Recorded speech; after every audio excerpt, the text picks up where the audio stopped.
Happy Tuesday, everyone! It is launch day for Brigids Gate Press and their author, Luna Rey Hall, and we are celebrating the patient routine. So, with all that, let's get the party started. I'm going to kick it over to you, Steve and Heather. Okay, so the patient routine actually comes out on the 16th. We're doing a pre-launch party. So let's start. Luna, introduce yourself. Tell us everything you've got out, everything you've got going on. Tell us the whole 411.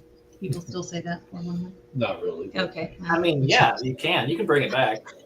Yeah, let's bring it back. Yeah, hi everyone. I'm Luna Rey Hall. I'm the author of 3 books: The Space Neon, Neon Space, Loudest When Startled, which are both poetry books, and then The Patient Routine, which, yes, comes out on the 16th, which is a novella in verse, so I'm not straying too far from the poetry. And I also have another poetry book, No Matter the Diagnosis, which I like to think of as a sibling project to the patient routine, because it also deals with a lot of the similar subjects.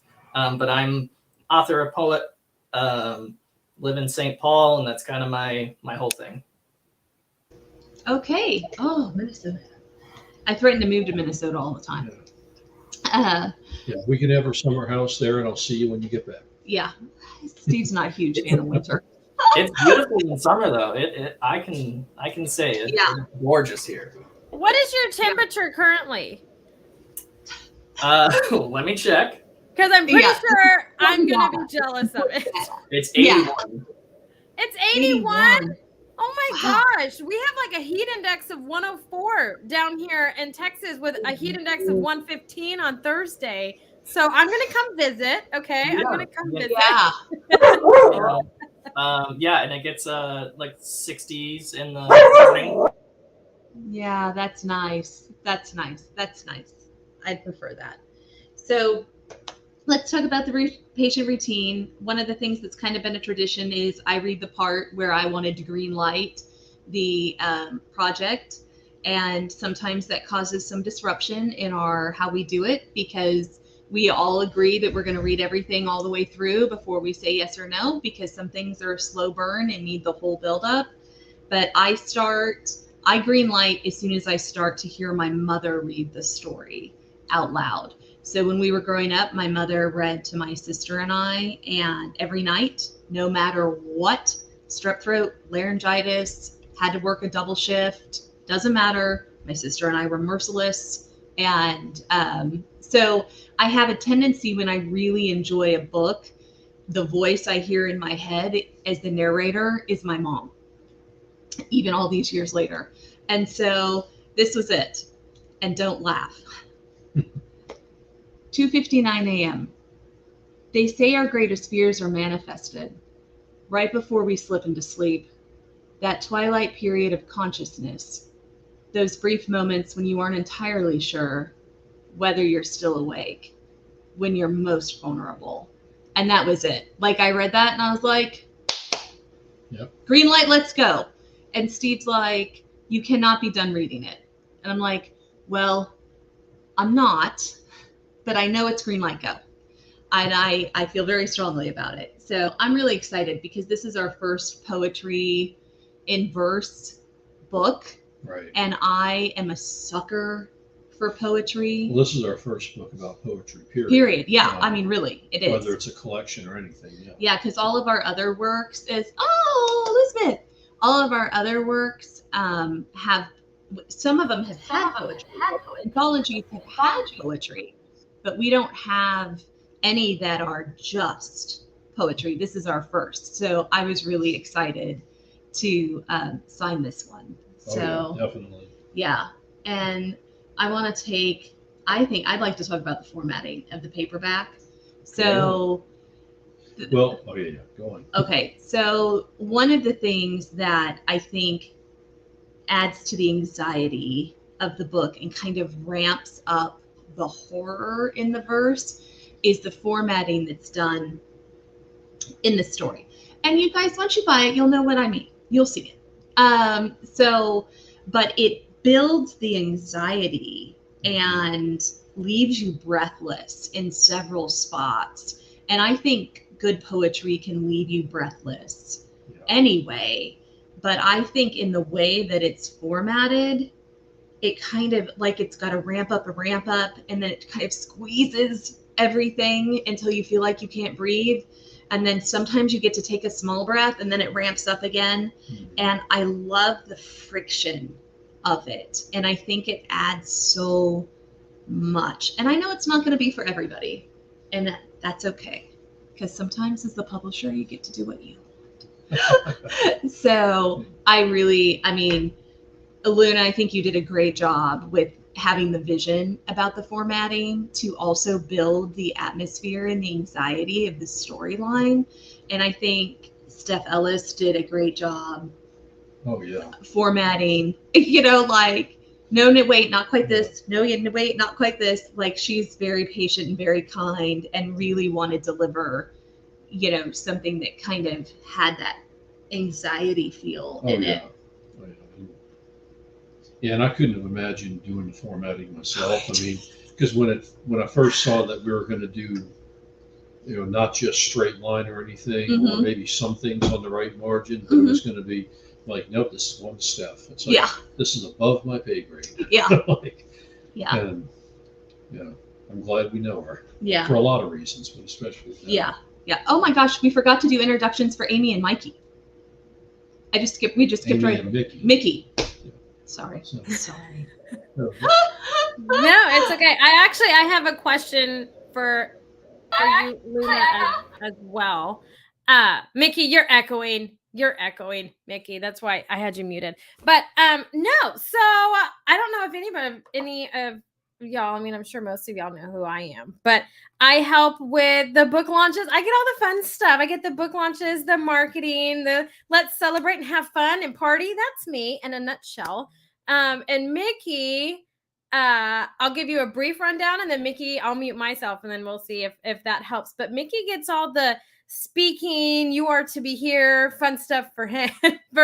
So Mickey does PR, and I do marketing. I'll mute myself, Mickey, so you can go and do it. Ready, go. Hi, everybody. Can you hear me okay? Perfect. Luna, thank you so much for letting us be a part of your book, and it's just been a real pleasure working with you and Brigids Gate Press on all of this. So I just really appreciate the support and the willingness and belonging, and looking forward to everything that's going to happen throughout all of this. So yeah, short and sweet today, Amy. That's it. It's a Tuesday for everybody is what I feel like. It's just a really strong Tuesday for everybody. But we're all super excited. But my question, Heath and Steve, I can ask that at the end, because I just want to know kind of, Luna, what pushed you in the direction of poetry is kind of, I don't have the pleasure of meeting poets very often. So I'm super excited to meet you and to find out, what kind of drove you to poetry at some point in this conversation today. So. Yeah. Well, I'll touch on formatting real quick, because that obviously plays a huge part in the book. With my first book, Loudest When Startled, I focused a lot on trying to get that oppressive feeling that comes with masculinity and gun violence, which is what my book is about. And I took that to the next level with this, trying to really make that isolated, oppressive, anxious, obsessiveness that happens like throughout the book. And it was definitely not there for the first draft. The first draft was purely straight down the center, which I don't normally write like that.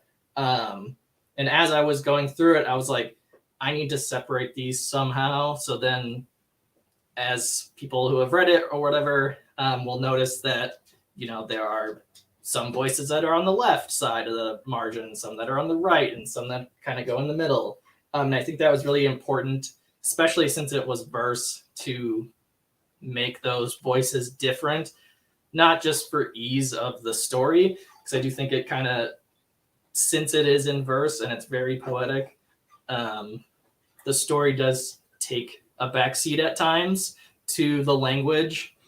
So I think that was really important to get that across. But I think, yeah, I mean, the formatting is just so important to me for that obsessive feeling that I get when I'm in a hospital, when I get these health anxiety triggers. I mean, that's definitely something that I suffer with on the daily, which is why obviously my character Ashton suffers with it as well. And that's, going back, like, that's why I wrote the story. I was having an episode and I was working through it and it kind of came up with that idea. But I think the formatting just really plays into the feeling that I get, that back and forth, that like nonstop repetitiveness that happens, especially towards the later half of the book, where it really ramps up into the full-blown panic of what the situation. So that's kind of my take on the formatting. But yeah, Steph was great. Super, super good to work with, super patient with me as I was like, no, this one word has to be on this line, and this has to be right here instead of an inch to the side. So that was great. Yeah, I agree. Listen, if you ever need help formatting something, especially it's difficult, you're going to want to reach out to Stephanie Ellis for absolutely. sure. Yeah, I can't recommend her enough. But so let's talk about poetry. What drew you to writing poetry? Yeah. So when I went to college, I went to a community college. I had no clue what the hell I wanted to do. So I was like, I don't know. I have to take English classes. I was not a big reader in my childhood, anything like that. But I took a fiction writing course and I was like, oh, this is kind of fun.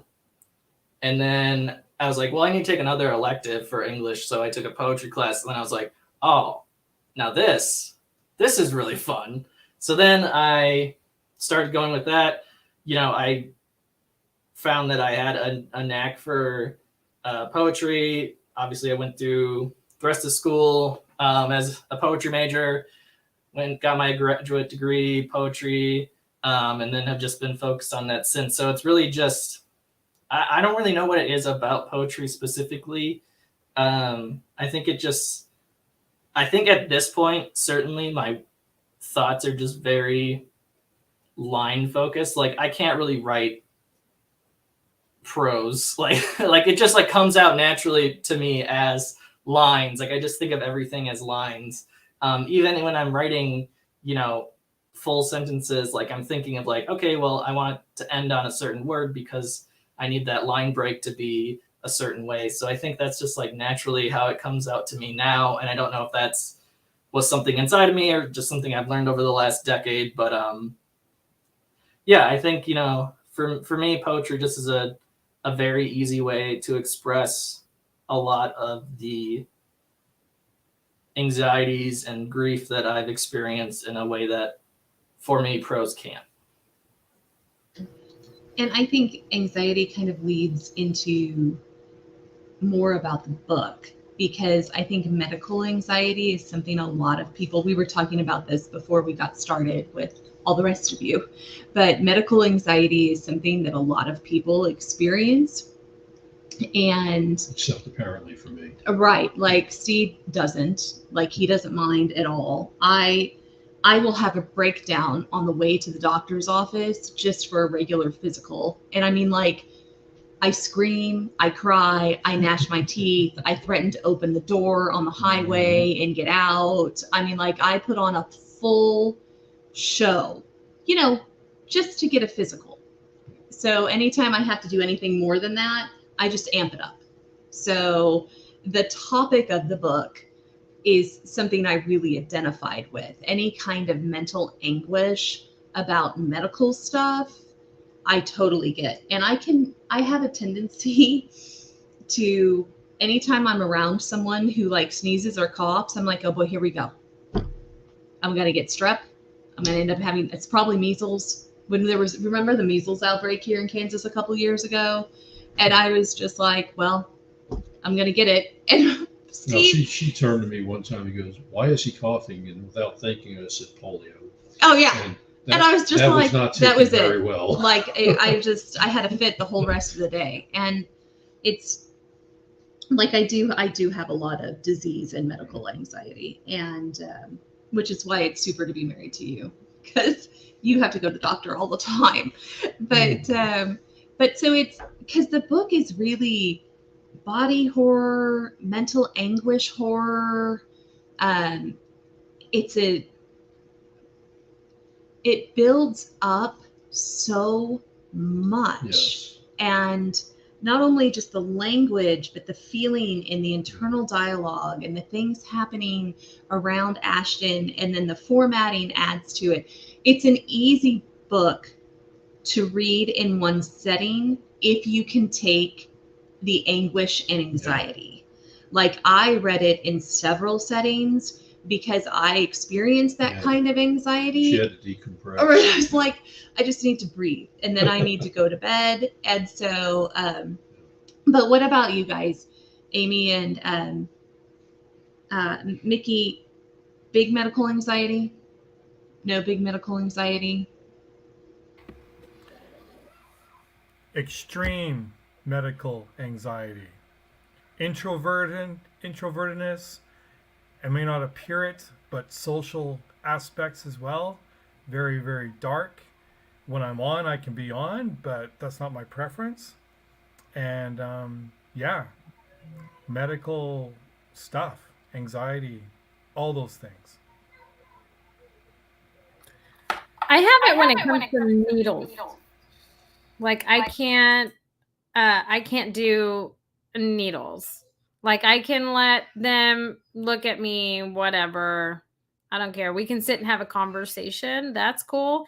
But when you start, wanting to take my blood or give me shots or IVs and all that stuff, I will wig out or hit the dirt, one or the other. I always warn them. I'm like, as long as I don't see the tip of the needle, I'm good. But the moment you see it, like when I took my daughter to the ER when she broke her arm, and she was, my husband was out of town, so I was on my own. I had to take her, and yeah, there's nothing worse than taking a 3-year-old there and you can't do needles. So it was a real fun time, you guys. But yeah, no, I can't. No, it's off the charts for me, which you wouldn't think, because I'm extremely extrovert, but I can't handle that at all. But I think it's one of the ways people are really going to identify with the story, even if they're not sure they like the poetry format or that they even like poetry at all. Because I'm one of those people who believe everybody really does like poetry. They just don't know it yet. Right. There's so many of us who suffer from some type of medical anxiety or disease anxiety or anything around those topics. So it makes it a really identifiable experience. And it kind of draws you into the story really fast, especially how it's broken up in minutes. So it draws you in really fast, so you can't feel like you can let go. And so I think that even if you're not sure this is the book for you because it is poetry, I think you should try it. And I know that I am biased. But I think you should try it, especially if you're interested in, medical anxieties, body horror, the kind of amp up, and, just give it a try. And my mom had a rule when we read poetry as a child that if you were reading it too fast, you had to stand up on a piece of furniture. Because sometimes standing on furniture helped put you in that slow down, take breaths, pause, make it about the line, make it about the word, and don't rush through the story. And my mom was creative like that. That's one time Steve came home and our kid was standing on the kitchen table reciting, was it Shakespeare? He had to memorize something and for a class. And he was like, I'm never going to get this. I'm never going to do it. And I was like, stand on the table. Your grandmother would say stand on the table. But but it was something. It was the sonnets. He had to do some kind of sonnet Right. presentation. Yeah, Yeah, and I was like, poetry, sometimes you have to stand on furniture. Just tell the teacher that you may have to stand on your chair to do your presentation. So, but yeah. Oh, So, what did you have a question? I was going to read on to the next Okay, one. go ahead. Well, now speaking about presentation, I know Luna would like to read Yes. some of the patient routine for us. Yeah. If you're ready, I'll turn it over to you.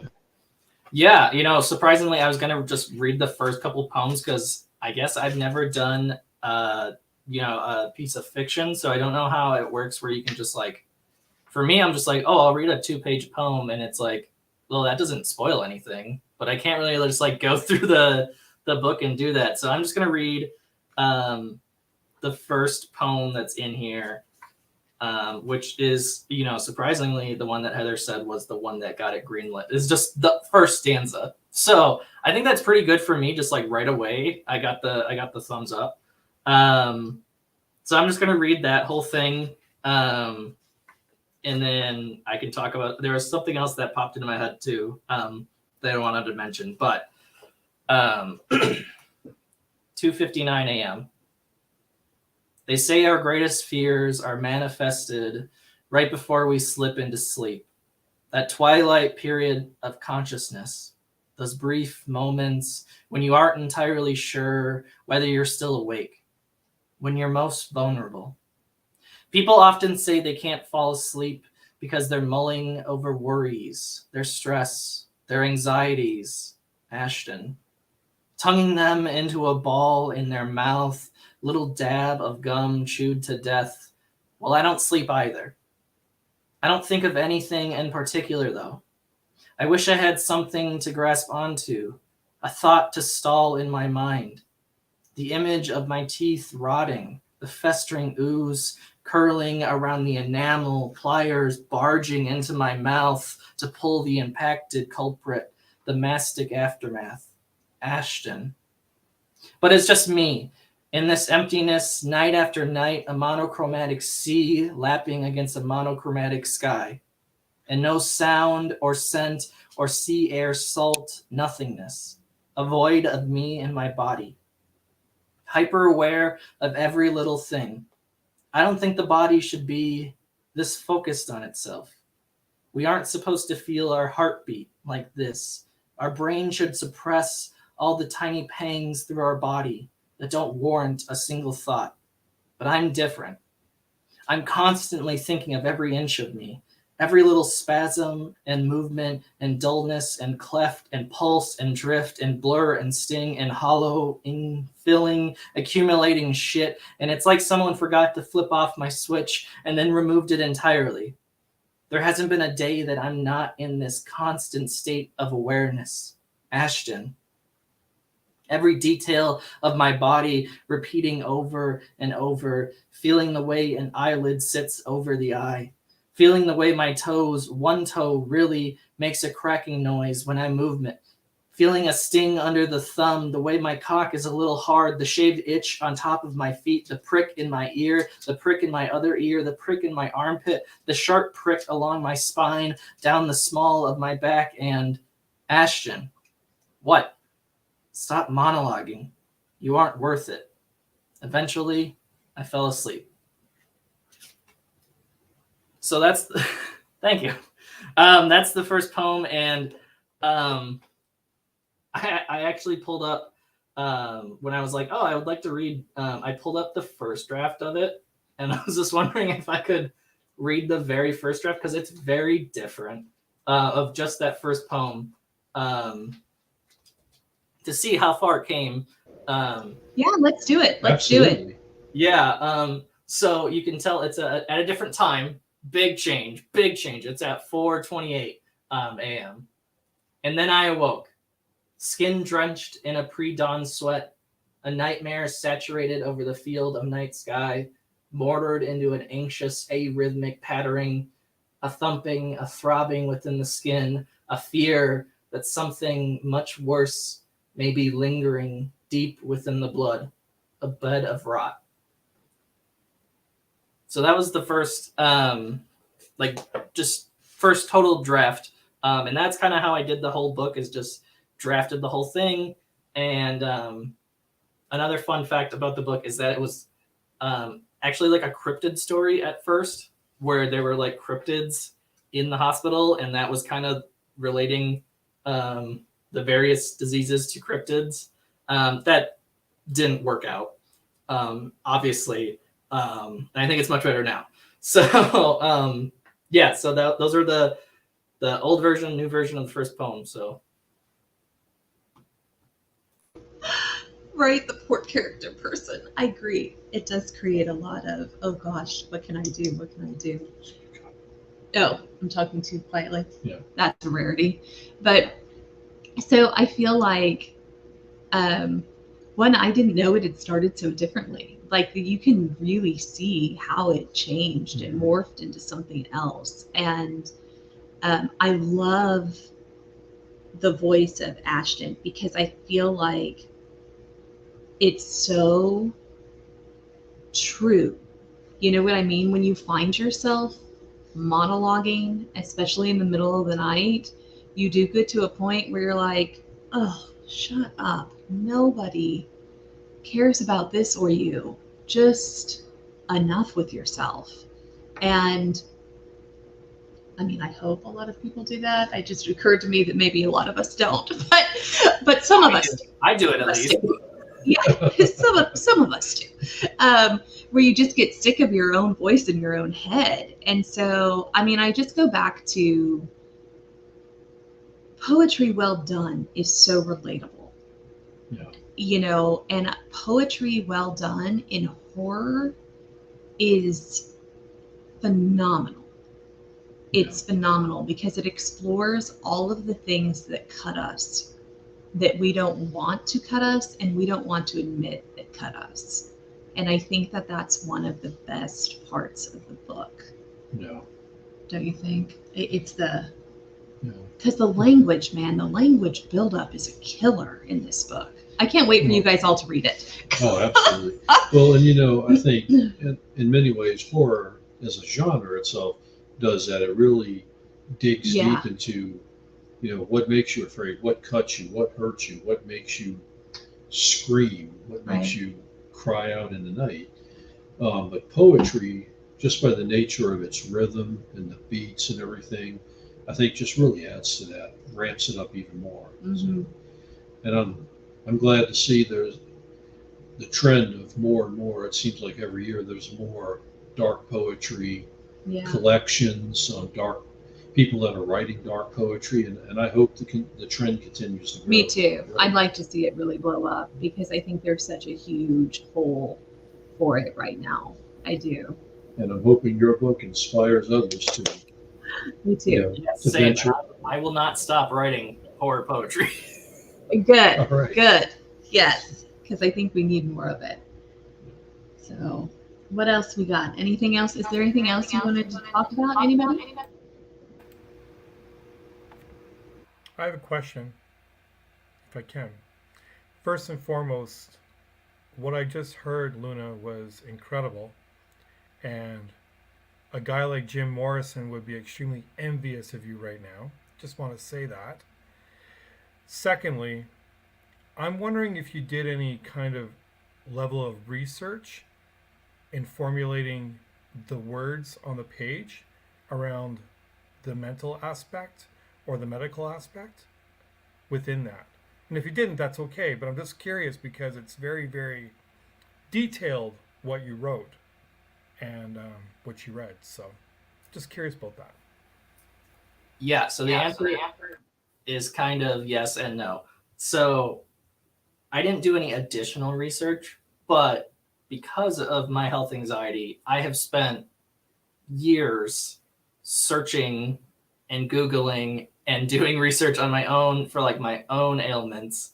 So I used a lot of that in there. And I did do a bit for just the like technical aspects of the hospital to make sure it was somewhat sound. Obviously I'm not, behind the scenes of the hospital or, behind the desk or whatever it is. So I wanted to make sure those things seemed somewhat plausible.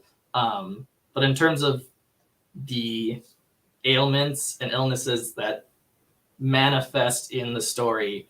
A lot of those are things that I've struggled with and have researched on my own prior to the story that I brought back and made worse for Ashton.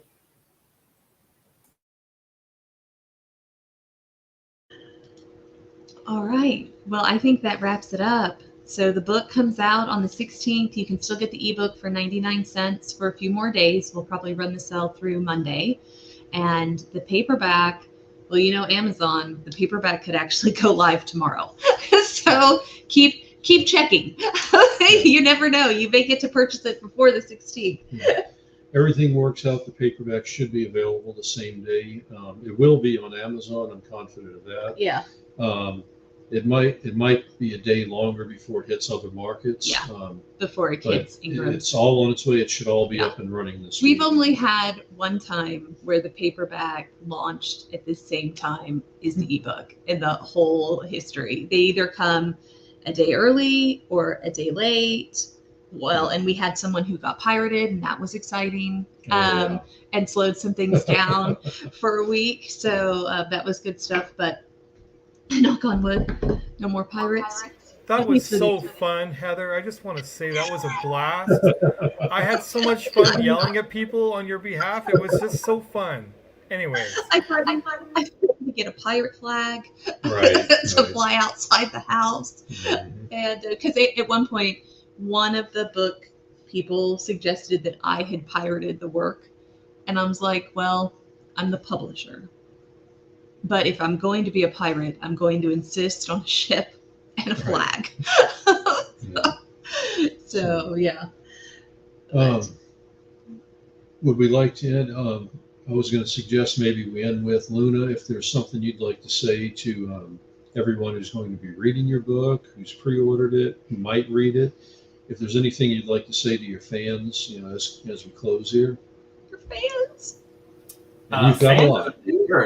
Fans is a fancy word. I do want to say really quick that there will be another in-person celebration on the 29th. So if you are in the Twin Cities, I hopefully can release that info in the next day or two. 29th of June. There'll be other people reading with me. We'll celebrate. It'll be great fun. But I just want to say, you know, definitely thank you, Heather and Steve, for believing in this very odd verse book. And definitely all the readers, thank you for giving my book a chance and letting me know what you think of it, hopefully. That's it. Just thank you, everyone. Oh, I agree. Thanks for everybody who's worked on it and who brought it to the light and who's marketed it and lined up publicity. It's been a great ride. So I'm excited for it to hit the wider world. I think it'll open a lot of people's eyes. And what I'm hoping is that it turns their eyes towards more poetry. So, yeah. All right, guys. Well, that's it for us.